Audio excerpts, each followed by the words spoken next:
नमस्कार। आज पूरे 75 दिन का स्पोकन इंग्लिश कोर्स का 8वां दिन है और आज की क्लास में हम लोग कंप्लीटली कवर करेंगे 8वें दिन के साथ। और आज की जो क्लासेज है यहाँ से हम शुरू करने वाले हैं कंप्लीट टेंस।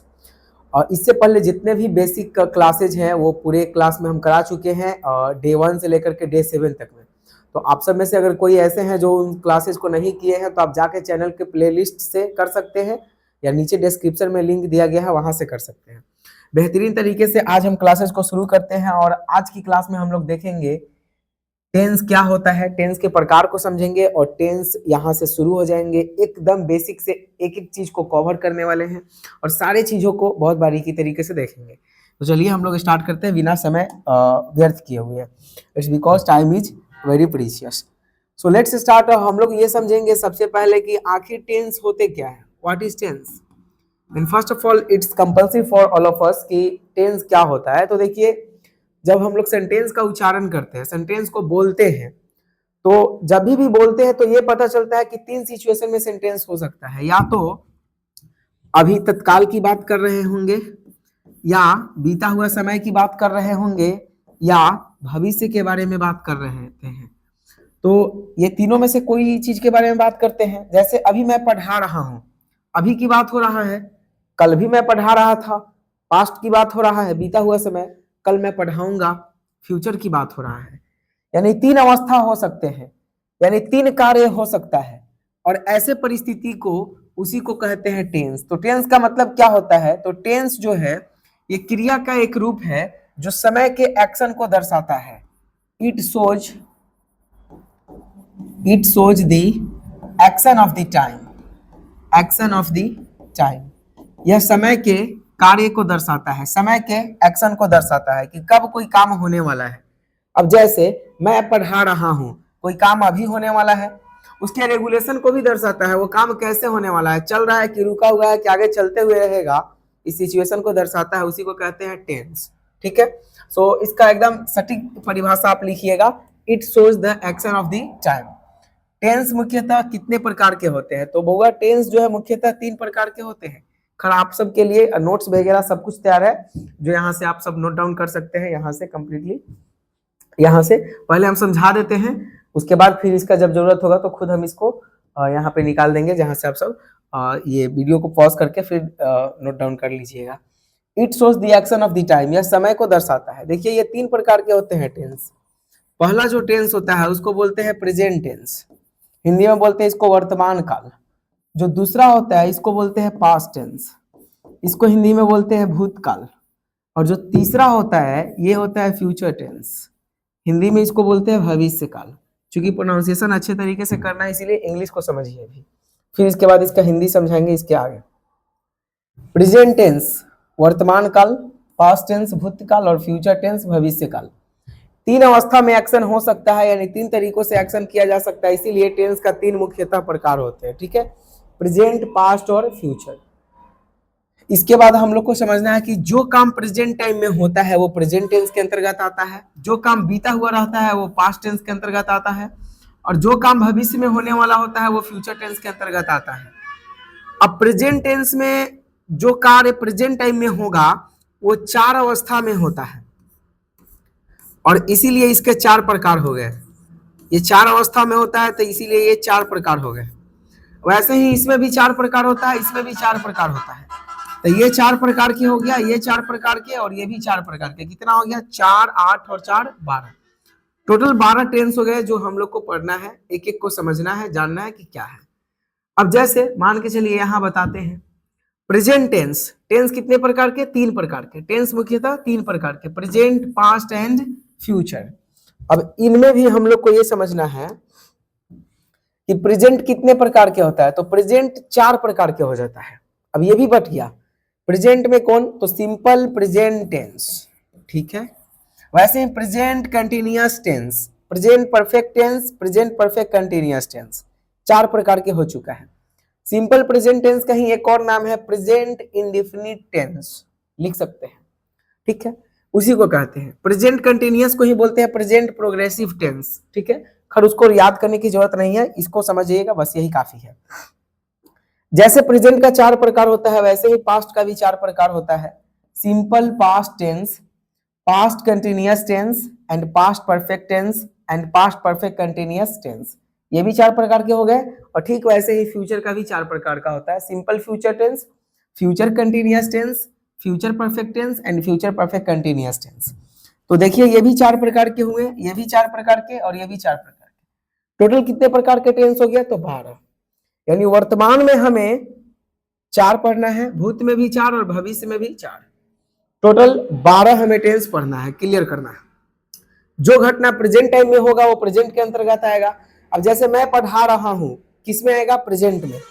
अच्छा, मेरी माँ बचपन में मुझे खिला रही थी बचपन में, पास्ट की बात है ना। और ऐसे सिचुएशन में ये किस में हो गया? पास्ट में। ठीक है। अच्छा, हम लोग आगे पढ़ेंगे और आगे बढ़ेंगे। तो पढ़ेंगे फ्यूचर की बात हो रहा है, भविष्य की हो गया। ठीक है। तो सबसे पहले आज हम क्लियर करेंगे सिंपल प्रेजेंट टेंस क्या होता है। ठीक है, चलिए नेक्स्ट करते हैं। ये तो क्वेश्चंस है जो हम लोग करने वाले हैं, लेकिन उससे पहले कुछ कंसेप्ट्स को करते हैं। ठीक है, उसके बाद क्वेश्चन करेंगे। तो सबसे पहले टॉपिक अपना रहा हेडिंग। सबसे पहले हम आज देखने वाले हैं हम लोग कंप्लीटली सिंपल प्रेजेंट टेंस, उसी को बोलते हैं प्रेजेंट इंडेफिनिट टेंस। ठीक है, तो पहला जो टेंस है उसको बोलते हैं सिंपल प्रेजेंट टेंस। ऐसे करके हमें 12 टेंस को क्लियर करना है। अच्छा, इसमें वर्ब वगैरह सब चीज को क्लियर करा देंगे हम खुद। ठीक है, पहले समझिए इसको। सिंपल प्रेजेंट टेंस में क्या होता है? तो कोई भी काम जो प्रेजेंट टाइम में होता है और वो नियमित ये दर्शाता है कि आगे भी होने वाला है, अभी तो हो ही रहा है, लेकिन ये सिंपल प्रेजेंट टेंस से ये पता चलता है कि कोई काम रेगुलर चलते रहेगा, आगे रोज के रोज होने वाला है, उसी को बोलते हैं सिंपल प्रेजेंट टेंस। उसका सिंप्लीफिकेशन कहे तो उसका जो पहचानने का तरीका है, शॉर्ट मेथड, वो क्या है समझा देते हैं। अब जैसे देखिए, हम 2 सेंटेंस लेते हैं, आप समझ जाएंगे। वह खाता है या वह पढ़ने जाता है या वह पढ़ता है। और दूसरा जो सेंटेंस ले रहे हैं वह पढ़ रहा है। अब इन दोनों सेंटेंस में एक बार सोचिए कि कौन सा सेंटेंस है जो ये रेगुलेशन करा रहा है कि कोई काम लगातार होता है, रोज के रोज होता है, हैबिट के रूप में होता है, आदत के रूप में होता है। तो देखिए, वह पढ़ रहा है, अभी पढ़ रहा है, आगे पढ़ेगा कि ना नहीं पता। ठीक है, लेकिन वह पढ़ता है, रेगुलर की बात करा रहा है ना, रेगुलर की बात हो रहा है, हमेशा पढ़ता है, आगे भी पढ़ेगा, आज भी पढ़ेगा, कल भी पढ़ेगा। अब हम बोलेंगे कि मैं पढ़ा रहा हूं, मतलब अभी पढ़ा रहा हूं, और मैं पढ़ाता हूं, मतलब कि मेरा काम ही है पढ़ाना, एक एक्शन हो चुका है, रेगुलर हो चुका है। अब कोई भी काम अगर रेगुलर होता है तो समझ जाइएगा कि कौन सा टेंस है? Simple present tense. कभी भी किसी कार्य को रेगुलर करने के लिए हम लोग सिंपल प्रेजेंट टेंस का इस्तेमाल करते हैं। अब हम लोग स्कूल जाते हैं, अगर बोले स्कूल जाते हैं, इसका मतलब आज गए तो क्या कल नहीं जाएंगे? कल भी जाएंगे, क्योंकि जाते हैं। ठीक है, हम पटना जा रहे हैं, मतलब अभी जा रहे हैं, लेकिन कल जाएंगे कि ना नहीं पता, लेकिन हम पटना जाते हैं, एक हैबिट बन चुका है, हमेशा जाना होगा। ठीक है, तो इसका पहचान यही होता है कि हिंदी वाक्य में क्रिया के अंत में ता है लगा हुआ रहता है, ती है लगा हुआ रहता है, ते है लगा हुआ रहता है, और ती हूं लगा हुआ रहता है, इत्यादि लगा हुआ रहता है। इत्यादि लगा हुआ रहेगा तो समझ जाइएगा कि वो जो है सिंपल प्रेजेंट टेंस होने वाला है। अब वह पढ़ता है, देखिए क्रिया के अंत में ता है लगा हुआ है, इसका मतलब सिंपल प्रेजेंट टेंस है। ठीक है, बस बहुत बेहतरीन। इसको कैसे हम लोग ट्रांसलेट करेंगे? बहुत बढ़िया। इसको ट्रांसलेट करने के लिए पहले आप थोड़ा सा वर्ब की तरफ मूव करिए। यहाँ पे हम क्लास ले लेते हैं वर्ब का। ठीक है, शॉर्ट क्लास, वर्ब का शॉर्ट क्लास, जो आपके वर्ब को क्लियर कर देगा। मुख्यतः वर्ब को आधार पे बात करें यहाँ टेंस में तो 5 प्रकार में बांटा गया है। Verb 1, verb 2, verb 3, verb 4 and verb 5। ठीक है, देखिए जितना जो वर्ब होता है, वर्ब का मतलब क्या होता है? क्रिया, जिसे पता चले कि कोई काम हो रहा है। देखिए, वह पढ़ता है मतलब क्या करता है? पढ़ता है। तो रीड जो है वो वर्ब हो गया। ठीक है, अगर रीड का वर्ब 2 चाहिए तो रीड ही होता है। अब ये कैसे पता चला, तो ये याद करना पड़ता है, ठीक है, ये इंग्लिश में याद करना होगा। वर्ब 3 रीड ही होता है। इसका स्पेशल क्लास आ जाएगा लेक्चर नंबर 12 में, ठीक है, यानी डे 12 में इसका स्पेशल क्लास आएगा वर्ब का। वर्ब 4 कैसे बनेगा, तो इसमें आईएनजी जोड़ दीजिएगा। अब रीड का वर्ब 4 बनाना होगा तो क्या जोड़ देंगे, रीडिंग, आईएनजी हो जाएगा, ठीक है। वर्ब 5 कैसे बनेगा, तो एस जोड़ दीजिएगा। तो रीड का वर्ब 5 क्या हो जाएगा, रीड्स। अच्छा, कभी कभी एस के जगह ईएस भी लगता है, तो ईएस कब लगता है, याद रखिएगा, एस के जगह कभी कभी ईएस भी लगता है। तो ईएस कब लगता है, तो ईएस तब लगता है जब लास्ट में ये वाला वर्ड या तो वर्ड ओ रहे, नहीं तो एक्स रहे, नहीं तो सी एच रहे, ये तीनों में से कोई रहेगा तो ईएस लगाएंगे। अब जैसे वॉच मान के चलिए, वॉच ये नहीं होता है देखना, गौर से देखना, वॉच का वर्ब 2 हो जाता है वॉच्ड। अब बोलिएगा कि इसमें तो सेम था, इसमें चेंज हो गया, क्यों, क्योंकि याद करना होता है, वर्ब 2 याद करना होगा। वर्ब 3, तो इसका वर्ब 3 भी होता है वॉच्ड, ठीक है। आपको अभी मेन मकसद है इससे, वर्ब 5 से और वर्ब 1 से, इसी से ये सारे हो जाएंगे, ठीक है। अच्छा, वर्ब 4 इसका क्या हो जाएगा, तो वॉच का वर्ब 4 हो जाएगा वॉचिंग, आईएनजी लग जाएगा। तो वर्ब 5 क्या हो जाएगा, तो वॉच का वर्ब 5 कर दीजिए, WATCH, लास्ट में CH है ना, CH रहेगा तो क्या लगाएंगे, ES, ई ना कि एस लगाइएगा नहीं, ठीक है। उसी तरीके से और सारे भी ले सकते हैं, जैसे मान के चलिए जंप, जंप मतलब होता है कूदना। अब जंप का वर्ब 2 होता है जंप्ड। अब कोई ऐसा रूल ना देख लीजिएगा कि लास्ट में ईडी लगा देंगे तो वर्ब 2 बन जाएगा, नहीं, सबका बदलते रहता है। वर्ब 3 में जंप्ड, ये भी याद करना होता है, ठीक है, इसका स्पेशल क्लास लेकर के एक पीडीएफ दे देंगे, उसको याद कर लीजिएगा, क्लियर हो जाएगा। Jump, jumped, jumped, and verb 4 इसका क्या हो जाएगा, जंपिंग, आईएनजी लग जाएगा। वर्ब 5 क्या हो जाएगा, जंप्स, JUMPS। एस क्यों लगा, क्योंकि वर्ब 5 में यही रूल होता है कि एस लगाना है। ES क्यों नहीं लगाएंगे, क्योंकि लास्ट में P है, लास्ट में OX और CH नहीं है, ठीक है। यहाँ वर्ब के बारे में हम क्लियर कर दिए। चलिए, इस टाइप के सेंटेंस को कैसे ट्रांसलेट करते हैं, तो देखिए, सबसे पहले इसका स्ट्रक्चर समझ जाइए कैसे ट्रांसलेट करते हैं। इसको ट्रांसलेट करने का स्ट्रक्चर होता है सब्जेक्ट। सब्जेक्ट का मतलब होता है कि वो जो काम करने वाला है, क्योंकि हम पिछले क्लास में बता चुके हैं, सब्जेक्ट वह पढ़ता है, कौन पढ़ता है, वह, तो वह सब्जेक्ट हो गया। उसके बाद यूज होता है वर्ब 1 या वर्ब 5। तो वर्ब 5 किस में लगेगा, तो जब सब्जेक्ट ही हो या सी हो या इट हो या कोई सिंगुलर नेम हो। सिंगुलर मतलब एक से ज्यादा रहेगा तो वर्ब 1 लग जाएगा, अब plus other word, other word में जो भी एक्स्ट्रा वर्ड रहता है सब लग जाएगा। आइए सवाल करते हैं, क्वेश्चन को, मतलब आई थिंक इसको ट्रांसलेट करते हैं। सब्जेक्ट, इसमें कौन है सब्जेक्ट, तो वह लड़का है, ही हो जाएगा। अब देखिए ही आ गया, ही के साथ वर्ब 1 की वर्ब 5, तो ही के साथ तो वर्ब 5 लगेगा।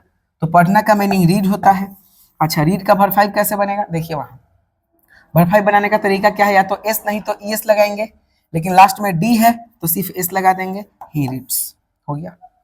ऐसे ही और देखिए, क्वेश्चन नंबर 2 लेते हैं, एक और ट्रांसलेट करने की प्रयास करते हैं। तुम पढ़ते हो, अभी छोटा छोटा सेंटेंस ले रहे हैं, फिर बड़ा बड़ा सेंटेंस भी लेंगे। तुम का मीनिंग क्या होता है, तो यू, ठीक है। उसका वर्ब 1 या वर्ब 5, क्या यू के साथ वर्ब 5 लगेगा, नहीं, तो वर्ब 5 तो ही, सी, इट और कोई नेम के साथ लगता है, वो भी एक नेम, एक से ज्यादा नेम रहे तो वर्ब 1। अब यहाँ पे यू है, इसमें से नहीं मैच किया तो वर्ब 1 लगाइए। पढ़ना का मीनिंग रीड, और रीड का वर्ब 1 रीड ही हो जाएगा। याद रखिएगा, सबका वर्ब 1 वही रहता है, वर्ब 1 को ही बोलते हैं बेस फॉर्म, ठीक है, तो वर्ब 1 में कोई बदलाव नहीं होगा। अब देखिए यहाँ क्वेश्चन कहा जा रहा है, हम लोग अंग्रेजी पढ़ते हैं। अब हम लोग का मीनिंग क्या हो जाएगा, सबसे पहले हम लोग का मीनिंग क्या हो जाएगा, तो वी हो जाएगा, ठीक है। Let's start, we. उसके बाद क्या कर रहा है, देखिए यहाँ स्ट्रक्चर देखिए, वर्ब 1 या वर्ब 5, तो वी के हिसाब से क्या हो जाएगा, वर्ब 1, क्योंकि वर्ब 5 तो ही, सी, इट नेम में लगता है, तो वी पढ़ना का मीनिंग क्या हो जाएगा, रीड। अदर वर्ड में इसके बाद और कौन बच गया, अंग्रेजी, तो क्या हो जाएगा, इंग्लिश। अब कई बार स्टूडेंट को कंफ्यूजन रहता है कि पहले किसका मीनिंग करें, पहले अंग्रेजी का कि पहले पढ़ना का। तो पहले आपको वर्ब चाहिए, अब वर्ब इधर से ही मिलता है, इधर से, तो देखिए ये रहा वर्ब, उसके बाद इसका मीनिंग करेंगे, ठीक है। अब इसमें देखिए, माँ रोज खाना बनाती है, खाना कौन बनाती है, माँ, तो पहले इसका करेंगे, उसके बाद 2 नंबर में किसका इंग्लिश करेंगे, इसका, बनाना का, और उसके बाद इधर से बैक चले जाएंगे, ठीक है। ऐसे ट्रांसलेट करते हैं। तो माँ मदर, माँ तो एक ही होती है इसीलिए वर्ब 5 लगेगा। बनाना का मीनिंग होता है कुक, अब कुक का वर्ब 5 कुक्स, एस लगा देंगे तो वर्ब 5 हो गया। मदर कुक्स, खाना तो फूड, ठीक है। रोज है तो डेली, बस इस तरीके से बना लेना है। नीचे सेंटेंस देखिए, लोग यहाँ रहना चाहते हैं, कौन रहना चाहते हैं? लोग। एक नंबर में इसको बनाएंगे और 2 नंबर में इसको, और बाकी इधर से ऐसे सीधे बनाते चले जाएंगे, ठीक है। लोग, लोग का मीनिंग क्या हो जाता है? तो पीपल, ठीक है, वेरी गुड, पीपल। और लोग बहुत सारे हैं तो इसीलिए वर्ब 1 लगेगा। चाहना का मीनिंग क्या हो जाएगा? वांट, ठीक है, पीपल वांट, वर्ब 1 लगेगा तो वांट का वांट ही रह जाएगा, पीपल वांट। और रहना, वांट के साथ टू लगता है डबल वर्ब में, वांट टू लिव, यहाँ का मीनिंग हेयर। अब देखिए यहाँ का मीनिंग हियर, बोलिएगा यहाँ टू क्यों लगा? जब भी दो वर्ब आता है तो दोनों वर्ब के बीच में टू का इस्तेमाल करते हैं। देखिए वांट यानी चाहना, लिव यानी रहना, दोनों वर्ब है और इसीलिए वर्ब के बीच में किसका इस्तेमाल करेंगे? टू का, ठीक है। नीचे सेंटेंस देखते हैं। अब आपकी पत्नी शहर में रहना चाहती है, शहर में रहना चाहती है कौन? आपकी पत्नी। आजकल सब रहना चाहती है, शहर में रहवे करती है सब, बड़ी सबका अथी हो गया है, समझिए। आपकी पत्नी तो क्या हो जाएगा? योर वाइफ, ठीक है। उधर से देखिए, आपकी पत्नी एक है, अरे पत्नी एक ही ना है, मतलब यहाँ पे जो बात हो रहा है एक की बात है। तो योर वाइफ चाहती है तो वांट, वांट का वर्ब 5 क्या हो जाएगा? वांट्स, क्योंकि एक ही पत्नी की यहाँ बात कर रहे हैं। हमें आपके बारे में नहीं पता, हम ये पता है कि सेंटेंस में एक ही पत्नी है। तो योर वाइफ वांट्स, रहना तो लीव हो जाएगा, लेकिन फिर देखिए डबल वर्ब आ गया इसीलिए टू लगाएंगे। Your wife wants to live. अब आगे बढ़िए, शहर में क्या हो जाएगा? In the city. क्या और कुछ है सेंटेंस? हाँ, अब का मीनिंग क्या हो जाएगा? Now, perfect. वैसे ही हम लोग घर में सोते हैं, कौन? हम लोग। तो हम लोग का मीनिंग क्या हो जाएगा? वी। अब वी के साथ तो वर्ब 1 लगेगा पहले। अब इसका मीनिंग लिखिए, सोना का मीनिंग क्या हो जाएगा? स्लीप। हमने बता रखा है, फर्स्ट में ये, सेकंड में ये, और उसके बाद ऐसे बनाते चल जाना है। तो वी स्लीप, घर में, तो क्या हो जाएगा? In the house. So this is the main reason that you have to follow here to translate into English. ये रहा सिंपल प्रेजेंट टेंस का कंप्लीट सेंटेंस। अच्छा आगे भी देखते हैं, अगला जो टाइप है इसमें क्या लगा हुआ है, तो हम लोग क्या देखने वाले हैं। तो यहां समझिए, कुछ सिंपल प्रेजेंट टेंस में आपको एक कंसेप्ट सिखाते हैं। अगर सिंपल प्रेजेंट टेंस में नॉट लग जाए तो क्या होने वाला है? नॉट मतलब कि नहीं आ जाए, तो नॉट आ जाता है तो सेंटेंस में नहीं आ जाएगा। ऐसे सेंटेंस को बोलते हैं निगेटिव सेंटेंस। जब सेंटेंस में नहीं आ जाता है तो सेंटेंस को क्या बोलते हैं? Negative sentence. कैसा सेंटेंस आएगा? ऐसे, वह घर नहीं जाता है, या वह अंग्रेजी नहीं बोलता है, अंग्रेजी नहीं बोलता है। अब कंसेप्ट समझिए, यहाँ पे वह अंग्रेजी नहीं बोलता है, लास्ट में ता है लगा हुआ है तो सिंपल प्रेजेंट टेंस है, इसमें नहीं आ गया। तो जब सेंटेंस में नहीं आ जाता है तो बनाने का जो स्ट्रक्चर होता है थोड़ा सा चेंज हो जाता है, और क्या हो जाता है? तो सब्जेक्ट प्लस डू या डज आ जाता है, उसके बाद नॉट लग जाता है, उसके बाद वर्ब 1, उसके बाद अदर वर्ड, ऐसा इस्तेमाल करते हैं। अब फिर यहाँ डू या डज का सिस्टम आ गया, तो डज कहाँ लगेगा? तो वहीं ही, सी, इट या कोई नेम, जहां वर्ब 5 लगता था वहां पे डज लगेगा, बाकी में डू लगेगा, ठीक है। अब वह अंग्रेजी नहीं बोलता है, इसको बनाइए, कैसे होगा? तो इजिली सबसे पहले कौन नहीं बोलता है? तो वह, इसका मीनिंग फर्स्ट में, सेकंड में इसका, उसके बाद सबका। चलिए, सब्जेक्ट वह का मीनिंग क्या हो जाएगा? ही के साथ डू लगेगा कि डज लगेगा? तो चेक कर पा रहे हैं कि डज लगेगा, तो ही डज, ठीक है। उसके बाद नॉट, क्योंकि नहीं लगा हुआ है तो ही डज नॉट।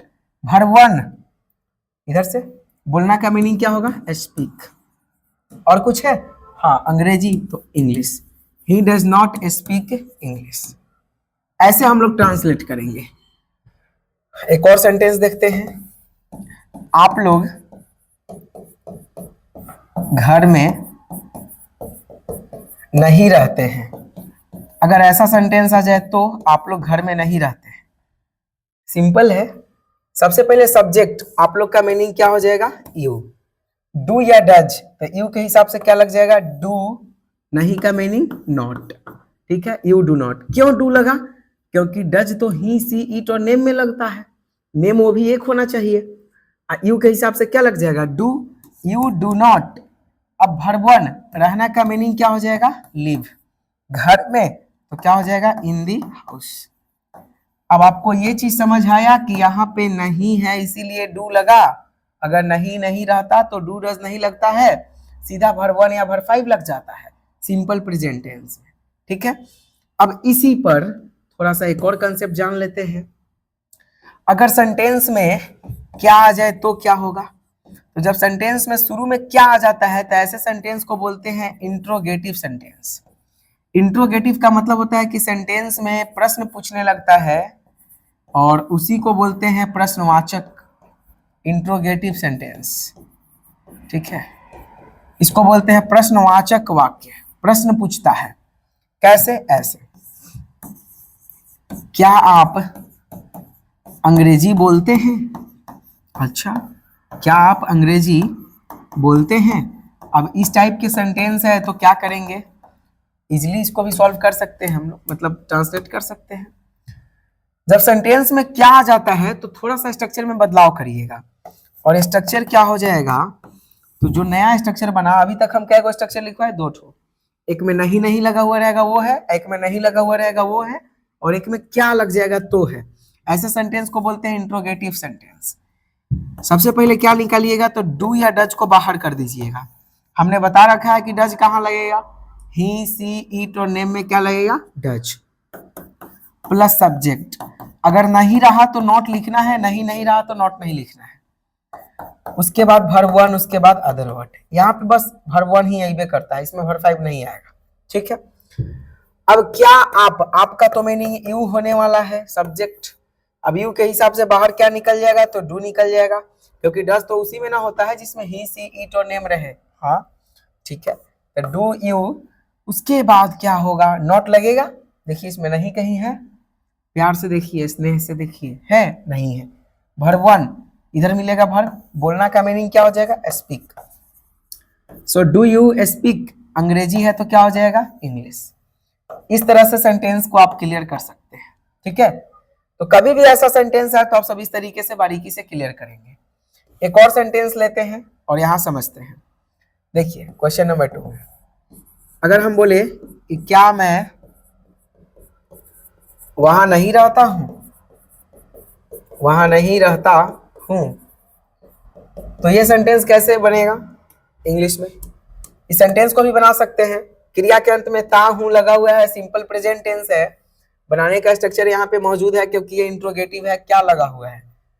सबसे पहले डू या डज, तो मैं का तो मीनिंग होता है आई, और आई के हिसाब से क्या निकल जाएगा, तो डू बाहर निकल जाएगा, क्योंकि डज किस में लगता है, तो ही सी इट और नेम में, तो आई के हिसाब से डू निकल गया, ठीक है। डू आई, उसके बाद नॉट कर रहा है, देखिए तो सेंटेंस में नहीं है, तो हाँ नहीं तो है, तो डू आई नॉट। उसके बाद वर्ब 1 इधर से आई, उधर से आएंगे तो रहना का मीनिंग क्या हो जाएगा, लिव, ठीक है। डू आई नॉट लिव, वहां का मीनिंग देयर। इस तरह से पूरे सेंटेंस को आपको क्लियर करना है। और क्या क्या सीख गए, जनरल सेंटेंस समझ गए, नॉट रहेगा तो निगेटिव समझ गए, क्या रहेगा इंट्रोगेटिव समझ गए, क्या में भी नहीं आएगा इंट्रोगेटिव निगेटिव समझ गए।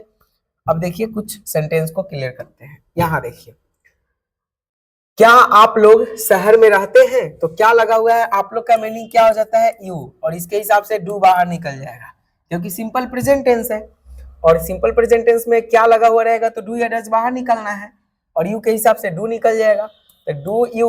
अब चाहिए वर्ब 1, रहना का मीनिंग क्या हो जाएगा, लिव, शहर में तो in the city, do you live in the city. So घर पे प्रैक्टिस करिए, बोलकर प्रैक्टिस करिए, इसको बनाकर प्रैक्टिस करिए। प्रैक्टिस सीट हम यहाँ पे बहुत सारा दिए हुए हैं जहाँ से आप कंप्लीट प्रैक्टिस कर सकते हैं। देखिए इसमें ये सारे सेंटेंसेज को आपको खुद से प्रैक्टिस करना है, उससे पहले हम आपको बता दें, उसके बाद प्रैक्टिस करना है, ठीक है। अब देखिए यहाँ, क्या आजकल बच्चे मोबाइल चलाते हैं, ठीक है।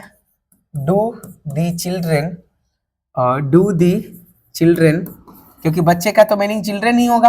अब डू क्यों किए, क्योंकि चिल्ड्रेन बहुत सारे बच्चे हैं, एक बच्चा रहता तो डज करते, डू दी चिल्ड्रेन।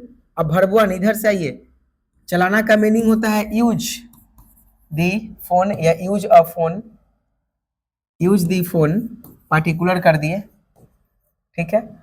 आजकल का मीनिंग होता है नाउ अ डेज, नाउ अ डेज। इस तरीके से कंप्लीट इंग्लिश करना है। आप लोग कहाँ रहते हैं, अभी सेंटेंस में थोड़ा सा देखिए बीच में कहाँ आ चुका है ना। आप सबको पढ़ाए थे ना लेक्चर 3 या 4 में कि कहाँ आ जाता है, कब आ जाता है, क्यों आ जाता है, तो ऐसे को बोलते हैं WH वर्ड, ठीक है। जब WH वर्ड सेंटेंस में आ जाता है तो इस परिस्थिति में सिंपल प्रेजेंट में क्या करिएगा, तो इंट्रोगेटिव का ही स्ट्रक्चर लगाइएगा, बशर्ते शुरू में WH वर्ड को बाहर निकाल दीजिएगा, उसके बाद लगा लीजिएगा डू या डज, वही इंट्रोगेटिव का जो स्ट्रक्चर है वही। सब्जेक्ट नहीं रहेगा तो नॉट लगाना है, नहीं तो छोड़ देना है, वर्ब वन उसके बाद अदर वर्ड, ये स्ट्रक्चर अप्लाई कर लेना है। सबसे पहले WH वर्ड, इसमें कौन है WH वर्ड, तो कहाँ, कहाँ का मीनिंग क्या हो जाएगा, तो वेयर, ठीक है। डू या डज आप लोग का मीनिंग होता है यू, और यू के हिसाब से हो जाएगा डू, तो वेयर डू यू। आगे है नॉट, इसमें नहीं तो नहीं है। वर्ब वन रहना का मीनिंग क्या हो जाएगा, लिव। अब ये वेयर क्यों बाहर आया, इट्स बिकॉज ये WH वर्ड है। कहाँ, कब, क्यों, कैसे, ये सब WH वर्ड होते हैं, ये सारे हम पिछले क्लास में करा दिए हैं। अगर आप सब नहीं किए हैं पिछला क्लास तो प्लीज वहां कर लीजिए, आपके अच्छाई के लिए बता रहे हैं। माँ यहाँ क्यों रहती है, अब देखिए क्यों WH वर्ड आ गया, सबसे पहले क्या है, WH वर्ड को बाहर निकालिए, ठीक है। तो व्हाई, माँ एक ही होती है तो मदर, अब बताइए इससे पहले क्या निकलना होगा, तो डू या डज, एक है तो क्या निकलेगा, डज, तो व्हाई डज मदर। अब नॉट, इसमें नहीं तो नहीं है इसलिए नॉट नहीं लगाएंगे। वर्ब वन रहना का मीनिंग क्या हो जाएगा, लिव, तो व्हाई डज मदर लिव, और यहाँ का मीनिंग क्या हो जाएगा, हेयर। इस तरह से सेंटेंस को क्लियर करने वाले हैं हम लोग।